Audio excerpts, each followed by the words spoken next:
తల్లిదండ్రులు కావాలనుకునే మీ కలని నిజం చేసుకోండి. ఆర్థిక స్థితికి అనుకూల పద్ధతిలో మామ్ IVF తో. Welcome to I dream.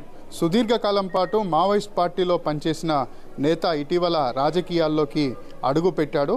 అతను గత కొద్ది కాలం కింద జనజీవన స్రవంతిలో కలిసిపోయినటువంటి పరిస్థితి ఉంది. అతను పరకాల నియోజకవర్గం నుంచి కాంగ్రెస్ పార్టీ అభ్యర్థిగా పోటీ చేయాలని ఉవ్విళ్ళూరుతున్నారు. అతనే అలియాస్ ఐతు గాజర్ల అశోక్. అతను ప్రస్తుతం మనతో పాటు ఉన్నారు. అతను అడిగి మరిన్ని వివరాలు తెలుసుకునే ప్రయత్నం చేద్దాం. అసలు అశోక్ అన్న, అసలు మీరు ఎందుకు రాజకీయాల వైపు అడుగులేశారంటే ఏం చెప్తారు? ఎందుకంటే మేము ఒక 25 సంవత్సరాలు ప్రజా జీవితంలో ప్రజా ఉద్యమాల్లో పాల్గొన్నాము. ప్రజల అభివృద్ధి సంక్షేమం కోసమే మా జీవితం అంతా అర్పించడం జరిగింది. ఇవాళ అనారోగ్య కారణాల రీత్యా నేను విప్లవోద్యమం నుంచి వెళ్ళి తప్పుకోవడం జరిగింది. అయితే నేను నా చుట్టూ ఉన్నటువంటి నేను ఇవాళ ప్రజాస్వామ్యం ఈ సాధారణ జీవితంలో కూడా ఇక్కడున్న వ్యవస్థలో కలిసి బతుకుతున్నప్పుడు నా చుట్టూ ఉన్న పరిస్థితులను కనుక నా దేశ పరిస్థితులను కనుక గమనించినట్లయితే ఇవాళ స్వాతంత్ర పోరాట కాలం నుంచి మొదలు పెడితే ఇవాల్టి వరకు కూడా ఇక్కడ రాష్ట్రంలో అయితే తెలంగాణ పోరాటం నుంచి మొదలు పెడితే తెలంగాణ ఏర్పడిన తర్వాత కూడా ముఖ్యంగా గత 10 సంవత్సరాలు కనుక మనం చూసినట్లయితే ఇవాళ దేశంలో అయినా రాష్ట్రంలో అయినా ప్రజల అభివృద్ధిని గాలికి వదిలేసి ఇవాళ పరిపాలన చేసినటువంటి ప్రభుత్వాలు ఏవైతే ఉన్నాయో అవి పూర్తిగా ప్రజలకు వ్యతిరేకమైనటువంటి విధాన నిర్ణయాలు తీసుకుంటున్నాయి. ప్రజల సంపదలన్నింటి కూడా పూర్తిగా కొద్దిమంది సంపన్నుల చేతులకు అప్పచెప్తున్నటువంటి పరిస్థితి ఉన్నది. ప్రజల మౌలికమైన సమస్యల్ని పరిష్కరించడంలో ప్రభుత్వాలు విఫలమైనవి. అంతేకాదు ముఖ్యంగా ఏంటంటే ఇవాళ దేశము పూర్తిగా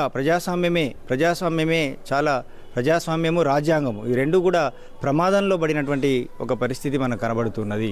అలాంటి ఒక పరిస్థితులలో ఇవాళ ఈ దేశంలో ప్రజాస్వామ్యాన్ని రాజ్యాంగ విలువల్ని కాపాడుకోవడం కోసం రాజ్యాంగ హక్కుల్ని ప్రజలకు అందించడం కోసము ఖచ్చితంగా మాలాంటి సామాజిక ఉద్యమాల్లో పాల్గొన్నటువంటి వాళ్ళు సమాజం పట్ల గౌరవంతో లేదా బాధ్యతతో మనం ప్రజాక్షేత్రంలో పనిచేయడం అవసరం అనేది నన్ను భావించి నేను ఇవాళ రాజకీయాలు చేయాలని నిర్ణయించుకున్నాను. అంటే కాంగ్రెస్ పార్టీలో ఎందుకు చేరారు అసలు? అంటే కాంగ్రెస్ పార్టీ గతంలో చర్చల సమయంలో కూడా అప్పుడు కాంగ్రెస్ పార్టీ వ్యవహరించింది.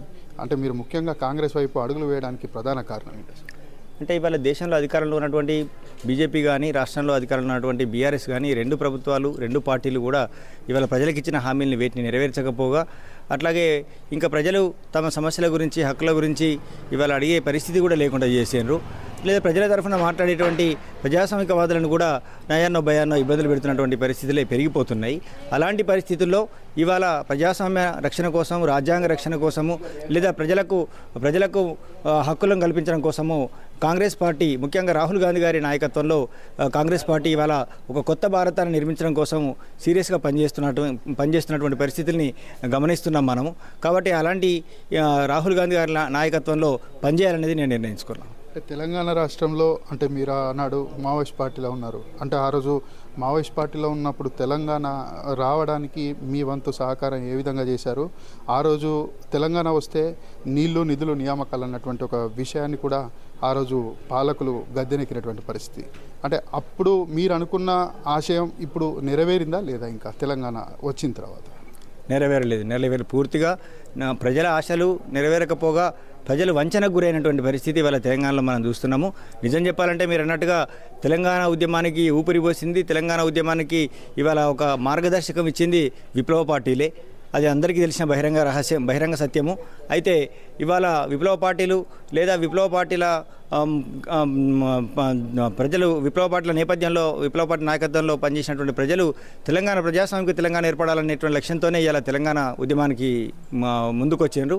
అయితే ప్రత్యేక తెలంగాణ ఏర్పడినప్పటికీ కూడా ఇవాళ ప్రజల పోరాటాల మూలంగా ప్రజల బలిదానాల మూలంగా ఇవాళ తెలంగాణ ఏర్పడ్డది.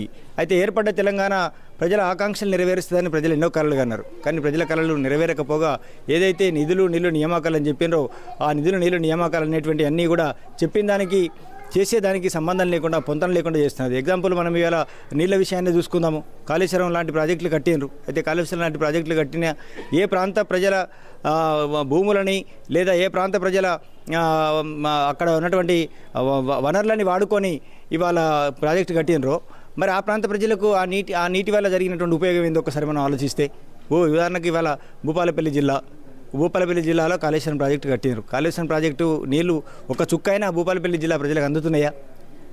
ఇలా మనం చెప్పుకుంటూ పోతే అంటే చెప్పడానికి చాలా పెద్ద ప్రాజెక్టుగా కనబడుతుంది.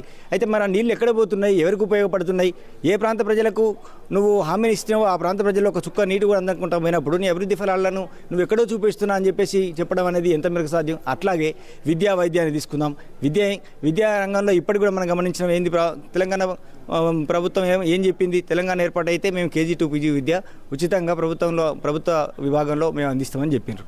ఏమైంది ఆ హామీ? ఇవాళ మనం చూస్తున్నాం కదా, ప్రైవేటు కళాశాలలు, ప్రైవేటు విద్యా సంస్థలు పుట్టగొడుగులాగా పెరుగుతూనే ఉన్నాయి.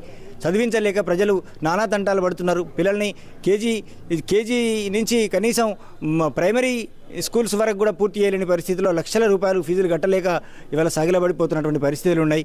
ఆ ప్రైవేట్ రంగానికి పెద్దపీట వేస్తున్నటువంటి పరిస్థితులు మళ్ళీ పెరిగిపోయినాయి.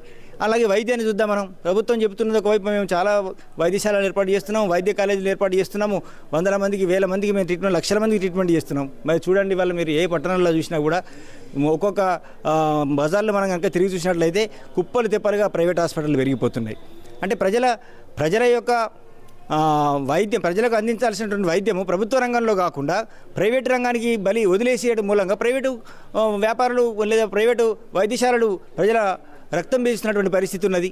మరి ఇక్కడ మౌలిక వసతులు ఏవైతే ప్రజలకు అందాలనో, విద్య, వైద్యము, ఉపాధి, వీటి పట్ల ప్రభుత్వానికి చిత్తశుద్ధి లేదు. అది కేంద్ర ప్రభుత్వానికైనా రాష్ట్ర ప్రభుత్వానికి చిత్తశుద్ధి లేదు. మనం చూస్తున్నాము, ఇవాళ ఉపాధి లేక లక్షలాది మంది నిరుద్యోగులు, యువకులు ఇవాళ రోడ్ల వెంబడి తిరగాల్సినటువంటి పరిస్థితి ఉన్నది. కేవలం నిరుద్యోగం అంటే ఉపాధి కల్పించకపోగా కనీసం వాళ్ళు కష్టపడి ఎంతో తల్లిదండ్రులు ఎన్నో కష్టనష్టాలకు వచ్చి ప్రైవేటు కాలేజీలైనా కూడా, రక్తం పీల్చే ప్రైవేటు కాలేజీలైనా కూడా ఇవాళ పిల్లలకు చదువులు నేర్పిస్తే అక్కడ మరి చదువుకున్న పిల్లలు ఎగ్జామ్ రాస్తే ఆ ఎగ్జామ్ రిజల్ట్ వస్తుందనే భద్రత లేకుండా పోయింది. ఒక మానసిక క్షోభను అనుభవిస్తున్నటువంటి పరిస్థితి. ఉద్యోగం సంగతి తర్వాత విషయం, ఉద్యోగం ఏమో వచ్చేదా పోయేదా తర్వాత సంగతి, కానీ కనీసం చదువుకొని ఒక పద్ధతిగా చదువుకొని కష్టపడి ఒకసారి కాదు, 2 సార్లు కాదు, 3 సార్లు ఎన్నిసార్లు చేసినా ఈ ప్రభుత్వానికి చీమ కుట్టినట్టే ఇష్టారాజ్యంగా నడుపుతున్నటువంటి పరిస్థితి ఉన్నది. విపరీతమైన మానసిక క్షోభ గురి చేస్తున్నారు. కాబట్టి ఏ రంగంలో తీసుకున్నా కూడా మనం చెప్పేది ఒకటి, చేసేది ఒకటి. ఏదో అందరికీ నలుగురు చూపెట్టడం కోసం చాలా గొప్పగా గ్రాండ్గా కొన్ని పథకాలని ప్రవేశపెట్టి కొద్ది మందికి లబ్ధి చేరినట్టుగా చూపెట్టడమే తప్ప అవి ఏ పథకం కూడా, ఈ రాష్ట్రంలో ప్రవేశపెట్టబడినటువంటి ఏ ఒక్క పథకం కూడా పూర్తి స్థాయిలో లబ్ధిదారులకు చేరడం అనేది లేదు. లేదా అది అనీయులకు ఇంకోలకు ఇచ్చుకుంటున్న పరిస్థితి కనబడుతుంది. కాబట్టి ప్రభుత్వాలు విఫలమైనవి. మీరు మావోయిస్ట్ పార్టీలో ఉన్నప్పుడు ఊళ్ళల్లో ఉన్నటువంటి ప్రధానంగా భూదోపిడికి సంబంధించినటువంటి సమస్యలు మీరు అజ్ఞాతంలో ఉన్నప్పుడు చూసినారు. ఇప్పుడు చాలా గ్రామాల్లో కూడా మళ్ళీ ఆ పరిస్థితులు వచ్చినాయి అంటున్నారు. అంటే ఇప్పుడు మీరు అప్పటికి ఇప్పటికీ ఏం తేడా కనిపిస్తుంది? అప్పటికి ఇప్పటికీ తేడా అంటే ఏం లేదు. ఎప్పుడైతే ఇవాళ రాష్ట్రంలో బీఆర్ఎస్ ప్రభుత్వం అధికారంలోకి వచ్చిందో మొదట మనం గమనించినట్లయితే రైతు బంధు పేరు మీద మొదలైనటువంటి ఒక కొత్త ఆర్థిక స్వలాభం చేకూర్చేటువంటి పద్ధతి ఏదైతే ఉందో నిజంగానే కావచ్చు, కొద్దిమంది చిన్న చిన్న కమతాలు కలిగిన రైతులకు కొద్దిమందికి అందొచ్చు. వాస్తవంగా ఇవాళ భూములు ఎవరి చేతుల్లో ఉన్నాయి? ఇవాళ కూడా పెద్ద ఎత్తున భూములన్నీ కూడా పెద్ద బడా భూస్వాముల చేతుల్లోనే ఉన్నాయి. లక్షల కోట్ల రూపాయలు వాళ్ళ చేతుల్లో ఇచ్చిండ్రు. అక్కడి నుంచి మొదలు పెడితే ఇలా ధరణి ఎంత మోసపూరితమైనటువంటి పథకం, లేదా ఎంత వంచేటువంటి పథకం, మొత్తంగా దొరలకు పట్టాలు చేసి పెడుతున్నటువంటి పరిస్థితి ఉన్నది. అడవులు, గుట్టలు, ఎక్కడెక్కడో వెనకటి పాతకాలంలో అంటే ముస్లిం రాజుల కాలంలో ఇష్టారాజ్యంగా రాసుకున్నటువంటి గుట్టలు కూడా ఇవాళ వాళ్ళ పేరు మీద పట్టాలు చేయడం కోసం ధరణి లాంటి పథకాలు వచ్చినాయి. అట్లాగే నిజంగా రైతులు అనేక సంవత్సరాలుగా అనుభవిస్తున్నటువంటి రకరకాల పేరు మీద కాలాలు పెట్టి దాంట్లో ఏం చేసినారు, నిజంగా వాళ్ళు అంటే ఒరిజినల్గా భూ హక్కుదారులైనటువంటి రైతుల భూములు అందులోంచి గాయబ్ చేసి మాయం చేసినటువంటి పరిస్థితులు వచ్చినాయి. ధరణి సమస్య ఇప్పటికి కూడా పరిష్కారం కాలేదు. ఒకసారి పోతే ఇంకోసారి రమ్మనేటువంటి పరిస్థితి ఉన్నది. ఇట్లా భూమి సమస్య అనేది ఇవాళ కూడా రాష్ట్రంలో ఒక ప్రధానమైనటువంటి సమస్య ఉంది.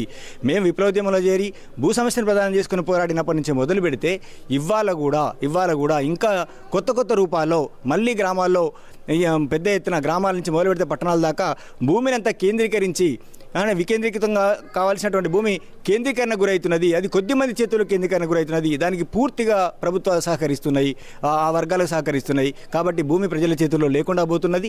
అభివృద్ధి పేరు మీదనో, ఇంకా ప్రాజెక్టుల పేరు మీదనో, లేకపోతే ఇలాంటి రియల్ ఎస్టేట్ పేరు మీదనో, లేకపోతే ఇలాంటి తప్పుడు పథకాల ద్వారా ధరణి లాంటి పథకాల మూలంగానో ప్రజల చేతుల నుంచి భూములు లాక్కునేటువంటి పరిస్థితి ఉన్నది. కాబట్టి భూమి సమస్య పరిష్కారం కాలేదు. భూమి సమస్య పరిష్కారం కావాలంటే ఖచ్చితంగా ఈ ధరణి లాంటి అన్యాయపూరితమైనటువంటి ఏవైతే ఉన్నాయో ఈ స్కీమ్స్ అన్నీ కూడా ఖచ్చితంగా రద్దు కావాల్సిన అవసరం ఉంది. అంటే మీరు ముఖ్యంగా అంటే గతంలో పేద ప్రజల కోసం పీడిత ప్రజల కోసం మీరు పాటుపడ్డారు. ఇప్పుడు మళ్ళీ మీరు ఈసారి ఎన్నికల్లో పోటీ చేయాలనుకుంటున్నారు. ఎమ్మెల్యే అయిన తర్వాత మళ్ళీ పేద ప్రజల కోసం పీడిత ప్రజల కోసం ఎలాంటి సర్వీస్ చేస్తారు మీరు? తప్పకుండా మేము ఇలా మాకున్న అవకాశాల మేరకు ఇలా విప్లవోద్యమంలో మేము లేము, బయటకు వచ్చినాము. మేము విప్లవోద్యమంలో భాగం కాదు. ఈరోజు మేము ప్రజాస్వామ్య జీవితంలో బతుకుతున్నాము.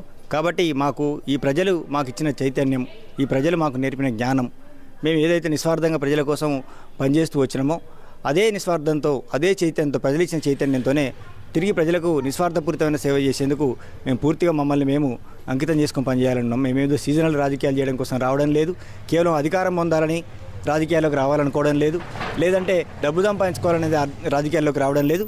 కేవలం నిస్వార్థంగా ప్రజాక్షేత్రంలో నిలబడి ప్రజలకు సేవ చేయాలనే ఉద్దేశంతోనే వస్తున్నాం. కాబట్టి ఖచ్చితంగా ప్రజలకు సేవ చేసేందుకు ఈ అవకాశాన్ని వాడుకుంటామనేది మేము చెప్తున్నాం. మీరు ఇన్నాళ్ల పాటు సైలెంట్గా ఉన్న మీరు ఇప్పుడు కాంగ్రెస్ పార్టీలో చేరడానికి కారణం ఏంటి? ఇన్నాళ్ళంటే నేను ఉద్యమం నుంచి బయటికి రావడానికి నాకున్న ప్రధాన సమస్య వ్యక్తిగతమైన ఆరోగ్యమైన సమస్యలు తీవ్రంగా ఉన్నాయి. నేను చాలా కాలం ఆరోగ్య సమస్యలు ఎదుర్కొంటూ వాటిని మెల్లమెల్లగా పరిష్కరించుకుంటూ ఇవాళ కొద్ది ఒక పరిస్థితికి రావడం జరిగింది. అలాగే ఈ నేను బయట ఉండి గమనిస్తున్న పరిస్థితులను కూడా చూసినప్పుడు ఏంటంటే రోజు రోజుకు దేశంలో కానీ రాష్ట్రంలో కానీ పరిస్థితులు మరింతగా దిగజారిపోతున్నాయి. పూర్తిగా ప్రజల వనరులన్నీ కూడా ఒకవైపు కొల్లగొట్టబడుతున్నాయి. కనీసం నేను ఇందాక చెప్పినట్టుగా ప్రజాస్వామ్యం కూడా అమలు కాని పరిస్థితి, రాజ్యాంగ హక్కులు కూడా అమలు కాని పరిస్థితి, ప్రైవేటేషన్ పెరిగిపోవడం మూలంగా యువతకు కానీ ఇంకోలకు ఉపాధి లేని పరిస్థితులు, ఇవన్నీ పెరిగిపోతున్నటువంటి పరిస్థితుల్లో మరి ఈ చుట్టూ ఉన్నటువంటి పరిస్థితులను చూసినప్పుడు నిజంగా చాలా బాధ కలుగుతున్నది. ఏ హక్కులైతే ప్రజలకు కావాలని, ఏ ప్రజాస్వామ్యం అయితే ప్రజలకు కావాలి, నిజమైన ప్రజాస్వామ్యం కావాలని, ఏ వనరులు అయితే ప్రజలకు అందాలని చెప్పేసి మేము ఇలా పోరాటం చేసినామో ఆ వనరులు అందకపోగా ఉన్నాయి కూడా, అంటే కొద్దిగా గొప్ప ఉన్న హక్కులు కూడా హరించి వేసే పరిస్థితులు నెలకొన్నాయి. కాబట్టి దాన్ని కాపాడుకోవడం కోసం, ఉన్న హక్కులైనా కాపాడుకోవడం కోసం, నిలబెట్టుకోవడం కోసం ప్రత్యక్ష రాజకీయాలు రావాలని నిర్ణయం తీసుకోవడం జరిగింది. అంటే వచ్చేసారి ఎన్నికల్లో గెలిచిన తర్వాత పేద ప్రజల కోసం మీరు ఎలాంటి సర్వీస్ చేస్తారు? అంటే మీరు వాళ్ళకిచ్చే వాళ్ళకిచ్చే సందేశం ఏంటి? ప్రజల ఖచ్చితంగా మా గురించి తెలుసు ప్రజలకు. మేము ప్రజల సమస్యల పట్ల పూర్తిగా అవగాహన కలిగి ఉన్నాము.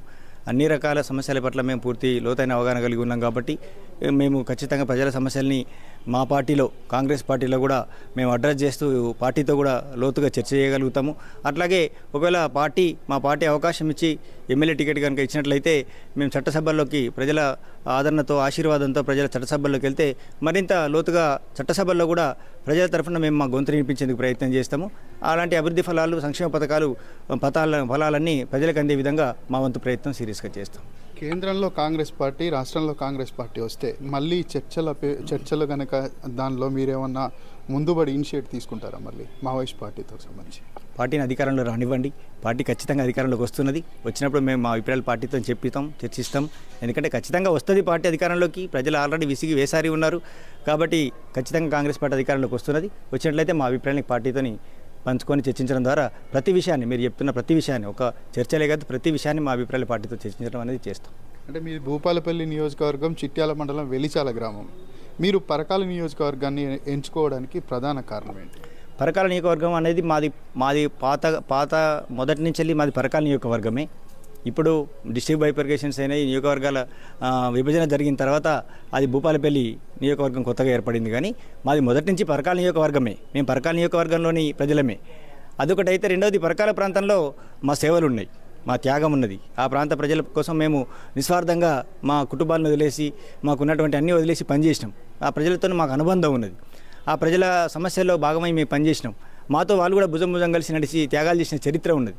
కాబట్టి పరకాల ప్రాంతంలో మేము, అంటే ఇలా పరకాల ప్రాంతంలో పార్టీ ఒక ముఖ్యమైన నిర్ణయం చేస్తున్నది. అదేంటంటే కాంగ్రెస్ పార్టీ ఉదయపూర్ డిక్లరేషన్ ప్రకారంగా ఆ తీర్మానాన్ని అమలు చేయడం కోసం పార్టీ నిర్ణయించుకున్నది. ప్రతి పార్లమెంట్ నియోజకవర్గంలో 2 అసెంబ్లీ సీట్లు బీసీలకు ఇవ్వాలనేటువంటి కాన్సెప్ట్తో పార్టీ నిర్ణయాలు తీసుకుంటుంది. కాబట్టి ఒక బీసీగా నాకు అవకాశం పరకాల నుంచి కనుక ఇచ్చినట్లయితే నేను తప్పకుండా పార్టీ నిర్ణయానికి అనుగుణంగా నేను అమలు చేసేందుకు ప్రయత్నం చేస్తానే ఉద్దేశంతోనే టికెట్ అడగడం జరుగుతుంది. పేద ప్రజల కోసం పాటుపడే పార్టీ కాంగ్రెస్ పార్టీ కనుక తాను కాంగ్రెస్ పార్టీలో చేరానని, వచ్చే ఎన్నికల్లో పరకాల నియోజకవర్గం నుంచి తనకు అవకాశం ఇస్తే గెలుస్తానన్నటువంటి ఒక ఆశాభావాన్ని వ్యక్తం చేస్తూ ఉన్నారు. ఆ మావోయిస్ట్ పార్టీలో పనిచేసిన సమయంలో పేద ప్రజల కోసం ఏ విధంగానైతే పాటుపడానో మళ్ళీ ఎమ్మెల్యేగా గెలిపిస్తే కూడా మళ్ళీ పేద ప్రజల కోసం పాటుపడతానన్నటువంటి ఒక అభిప్రాయాన్ని అయితే వ్యక్తం చేస్తున్నారు. Gajar Ashok alias Aitu. Camera person బంటితో Shravan, I Dream News, Warangal.